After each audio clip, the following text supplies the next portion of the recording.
बालाघाट में राष्ट्रीय पिछड़ा वर्ग मोर्चा ने जनगणना 2027 में ओबीसी की अलग से गणना कराने की मांग को लेकर ज्ञापन सौंपा है। मोर्चा ने वैज्ञानिक, सटीक और विश्वसनीय तरीके से ओबीसी की जनसंख्या दर्ज किए जाने की मांग की है। ज्ञापन में कहा गया है कि जनगणना 2027 में जाति आधारित जनगणना के दौरान ओबीसी का भी पृथक आंकड़ा दर्ज किया जाए। मोर्चा ने SC/ST की तर्ज पर ओबीसी की अलग गणना पद्धति अपनाने और प्रत्येक जाति को अलग कोड देने की मांग रखी है। इसके साथ ही मास्टर जाति निर्देशिका तैयार करने, अनिवार्य ओपन कॉलम की व्यवस्था के स्थान पर मानकीकृत विकल्प आधारित प्रणाली लागू करने, ओबीसी उपश्रेणियों के सत्यापन के लिए स्पष्ट व्यवस्था बनाने और पूरी गणना प्रक्रिया को पारदर्शी, सुरक्षित एवं ऑडिट योग्य बनाने की मांग की गई है।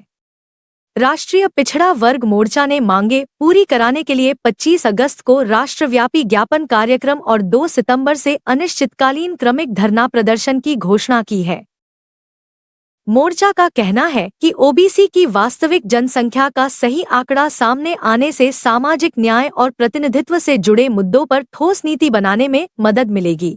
ओबीसी की जो जाति आधारित जनगणना है वो अभी तक ओबीसी की जाति आधारित जनगणना हुई थी, जबकि देश को आज़ाद हुए 80 साल हो चुके हैं और इसका जो कालम है 2027 में ओबीसी का एक ऑप्शन दिया जाए, कालम दिया जाए। जैसी SC/ST की जनगणना हो रही है भारत में, उसी प्रकार ओबीसी की भी जाति आधारित जनगणना मतलब होना चाहिए। क्या दिक्कतें आ रही हैं? जैसे ओबीसी की अगर जाति आधारित जनगणना नहीं होती तो वो जाति आधारित जनगणना नहीं होती है तो स्वाभाविक है कि उनका जो प्रतिनिधित्व है वो मिल नहीं रहा है। कितनी संख्या रहेगी ना, उसी आधार पे तो उनको प्रतिनिधित्व दिया जाएगा, चाहे नौकरी हो, चाहे किसी भी क्षेत्र में हो, राजनीतिक क्षेत्र में हो, किसी भी क्षेत्र में जब तक ओबीसी की जाति आधारित जनगणना होगी नहीं, कितनी संख्या है उनकी संख्या के अनुपात में उनको रिजर्वेशन प्रतिनिधित्व दिया जाएगा।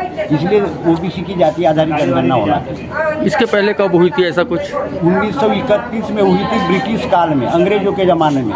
उसके बाद से आज तक ये जो दोनों पार्टियां हैं, कांग्रेस और बीजेपी, ये दोनों ने आज तक जाति आधारित जनगणना नहीं की।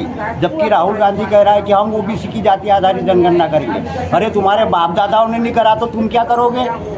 यानी ये झुंझुना वाला मामला है ये। तो बीजेपी भी नहीं कर रही, उसकी जो देखा देखी है वो बीजेपी भी कर रही है। ओबीसी को वंचित रख दो और पूरे देश पर राज करो, क्योंकि ओबीसी बहुसंख्यक है। वो 1931 के अनुसार ओबीसी 52% था। उसके बाद में आज अगर बिहार के अनुसार देखा जाए, बिहार में 63% था। तो स्वाभाविक है पूरे देश की अगर ओबीसी की जाति आधारित जनगणना हो जाए तो यहाँ भी 65% से कम नहीं है। और 65% का पूरा बजट कौन खा रहा है ये समझ में आ जाएगा। इसीलिए ये शासक जाति के लोग ये सब ओबीसी की जाति आधारित जनगणना करने से डरते हैं।